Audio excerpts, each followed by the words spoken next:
Gusto mo din ba ma-achieve yan? Panoorin mo to.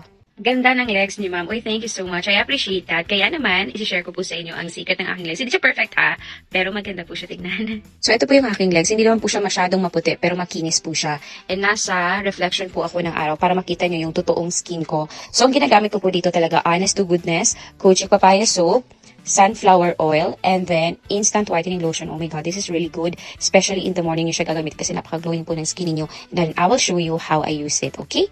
So, syempre first po, ayan, ibababad ko siya sa aking legs or sa aking skin, 2 to 3 minutes. And then afterwards, maghihilod po ako. And then after po niyan, syempre, babalawan ko na. And then, ipapat dry ko na, gagamit ako ng towel, ganyan. And then po, ang ginagawa ko, ayan, sunflower oil. Alam niyo ba, maganda siya tignan. Pero, shoot, meron akong, ayan, sugat dyan. Kasi nadapa ako. But anyway, after ko po magsabon, after ko maligo, naglalagay talaga ako ng sunflower oil. Kasi ang Kojic po ay syempre may exfoliating, ano yan siya, ingredient. Ayan, ay, pak! Sino ka dyan, di ba? Ayan. Tapos po niyan, ayan no, halimbawa, nalagyan ko na. After po niyan, oh my god, this is really good. Ayan no. OMG, ang ganda ng legs. Siyempre, lagyan din natin yung kabila, no. And then, after po nun yan, gagamit ako ng instant whitening lotion. Oh my god, this is really good. Tignan nyo Pakita ko lang.